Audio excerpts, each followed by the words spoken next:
Bonjour, je m'appelle Pierre Maudet. Je suis étudiant en master d'informatique d'entreprise à l'Université fédérale baltique de Kaliningrad. L'an dernier, j'ai fait un parcours spécial pour les étrangers pour apprendre le russe parce que je ne parlais pas du tout russe avant de venir à Kaliningrad. Ça fait à peu près maintenant un an que j'habite en Russie. Je dirais pas que je suis complètement autonome en russe, mais presque, parce que je parle bien, je peux me faire comprendre, je peux lire, j'écris.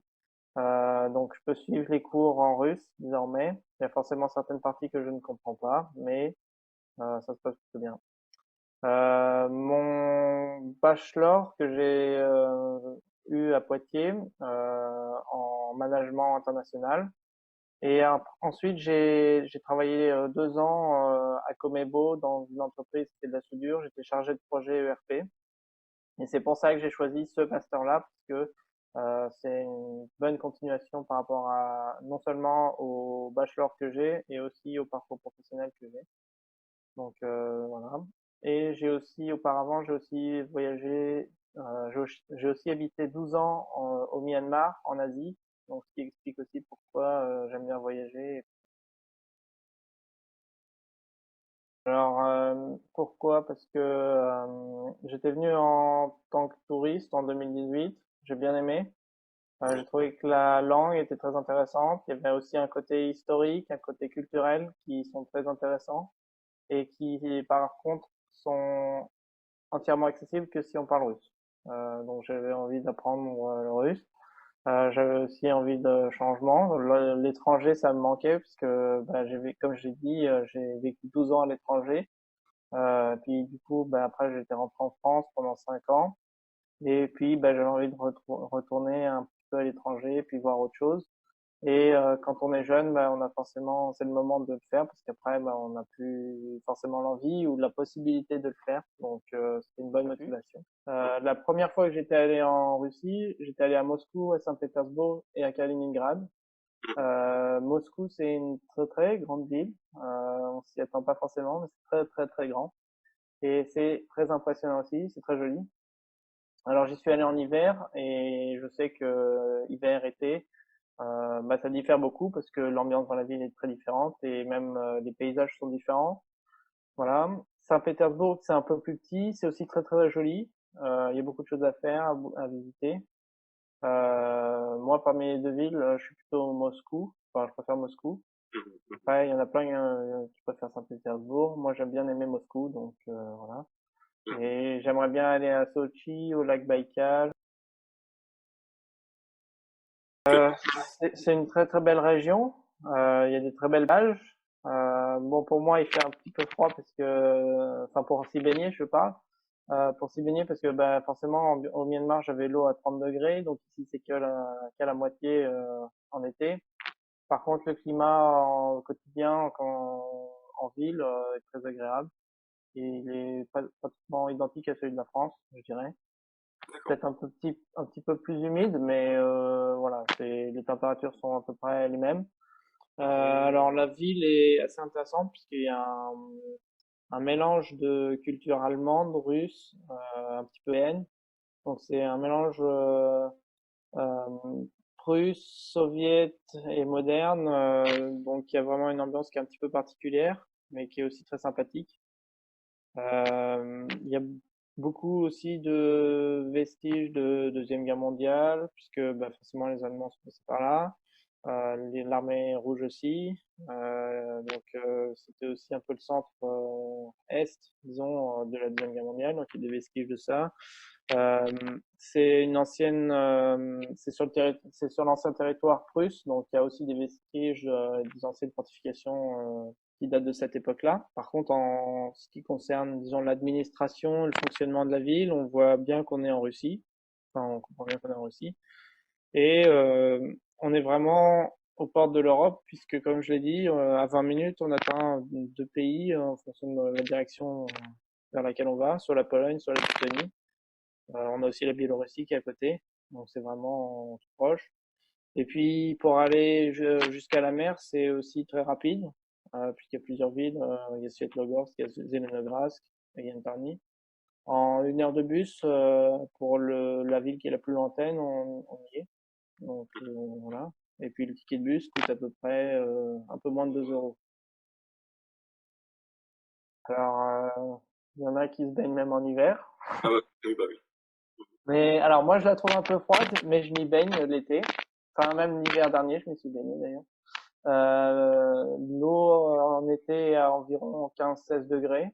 Donc faut savoir que sur la côte atlantique elle est à peu près à 17-18. Donc elle est un peu plus froide. Elle est très jolie, elle est d'un bleu foncé. Voilà.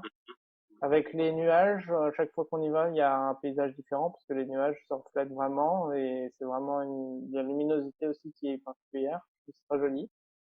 Il y a des grandes plages de sable blanc, contrairement à ce qu'on pourrait penser, ça existe aussi ici.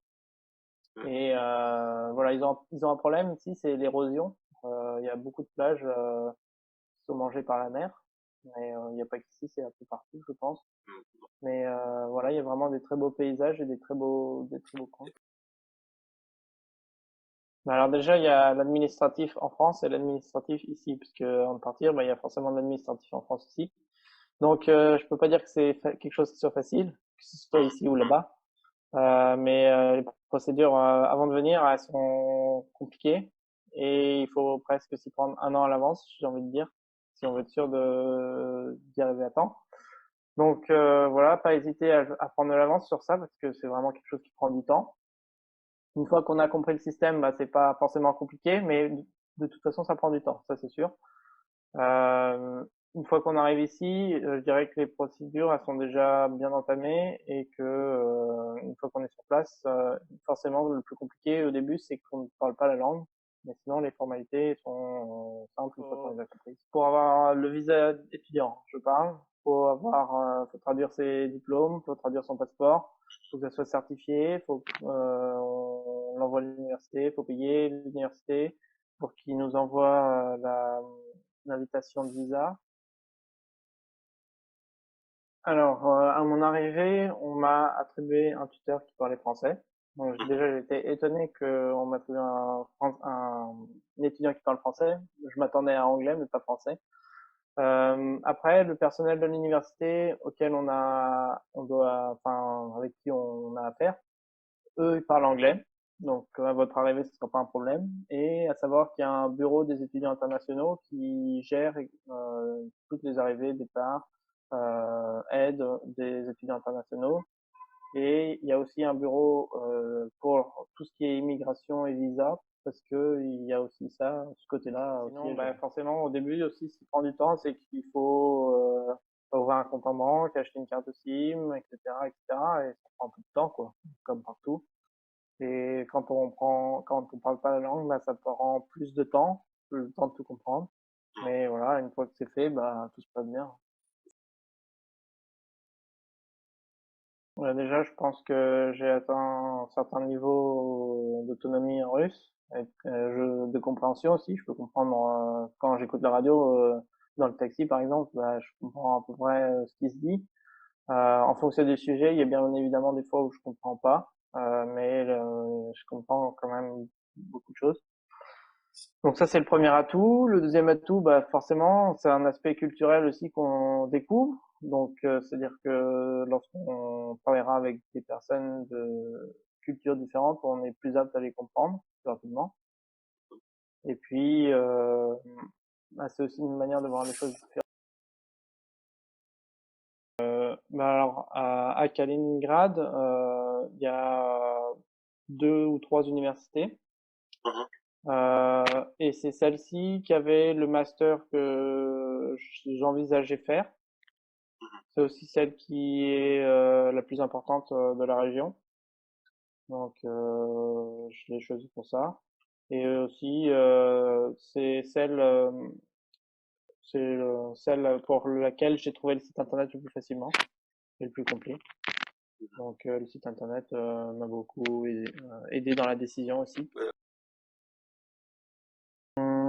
Qu'est-ce qui est différent? Alors j'ai jamais fait de master en France, hein, du coup donc ça je peux pas comparer, mais déjà bah, l'esprit, je pense que vous le savez peut-être, mais l'esprit n'est pas forcément le même, la manière de penser. Après, par Euh, rapport aux différences, bah, c'est l'organisation, la vie de tous les jours. Pour aller pour l'inscription, il faut aller dans un premier bureau, puis dans un deuxième bureau, puis dans un troisième bureau. En France, c'est un petit peu différent. On donne son dossier d'inscription, puis après, voilà, c'est plus nous qui gérons.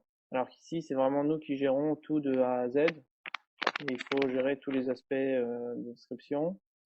Euh, Par rapport aux emplois du temps, ça diffère un petit peu aussi parce que nous, en général, on a vraiment des heures fixes. Donc, c'est-à-dire que on a cours de 9 heures à midi et puis après de 14 heures à 17 heures, etc. Alors que ici, il fonctionne en ce qu'on appelle part et on a le premier part, deuxième part, troisième part. Et en fait, il faut trouver l'heure à laquelle ce part correspond pour savoir à quelle heure on a cours. Par rapport au master aussi, j'ai principalement cours que le soir, enfin à partir de 17 heures. Donc ça, j'ai bien compris que c'était pour permettre aux étudiants de pouvoir travailler tout en étudiant. Donc en France, j'ai pas eu l'impression qu'on ait ce système-là. Et effectivement, en réfléchissant bien, je ne connais pas beaucoup de personnes qui étudient en master qui travaillent en même temps.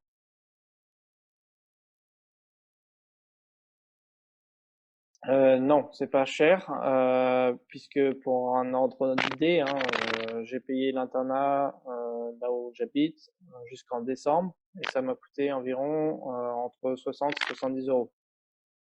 Donc de août à décembre. Donc ah ça oui, d'accord. c'est par rapport à l'internat. Après, en fonction des produits qu'on achète au supermarché, il y a des produits qui sont à peu près équivalents au prix français, d'autres qui sont moins chers. Le transport, ça coûte pas grand-chose par rapport à ce que ça coûte en France. Et qu'est-ce qu'il y a d'autre qui peut coûter? Le téléphone, ça coûte moins cher qu'en France.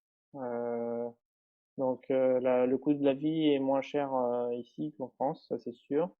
Après, forcément, bah, si on travaille ici, bah, le salaire est aussi moins important qu'en France, c'est logique. Mais donc, le prix des études est pas excessif non plus par rapport à d'autres pays comme les États-Unis ou l'Angleterre.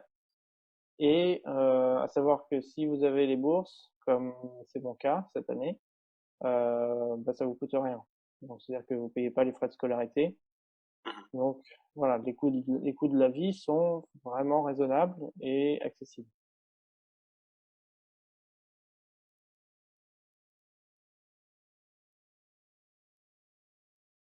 Здравствуйте. Можно quelque chose. Et puis en fait, ça veut dire est-ce que je peux avoir ça ou est-ce que je peux faire ça. En fait, c'est juste deux mots.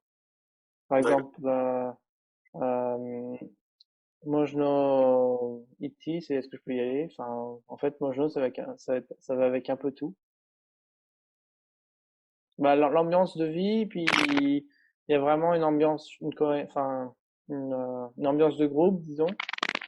Et puis voilà, on n'est pas, enfin, si on a besoin d'aide, on trouvera toujours, quoi. Donc, c'est vraiment quelque chose que j'aime bien. Et puis après, bah, la facilité, une fois qu'on a compris le système, c'est très facile d'utiliser le transport. Voilà, tout est très simple. On peut tout payer par son téléphone aussi. Donc des fois, c'est, comment dire, c'est surprenant à dire, mais des fois, on a l'impression que ici, c'est plus moderne qu'en France.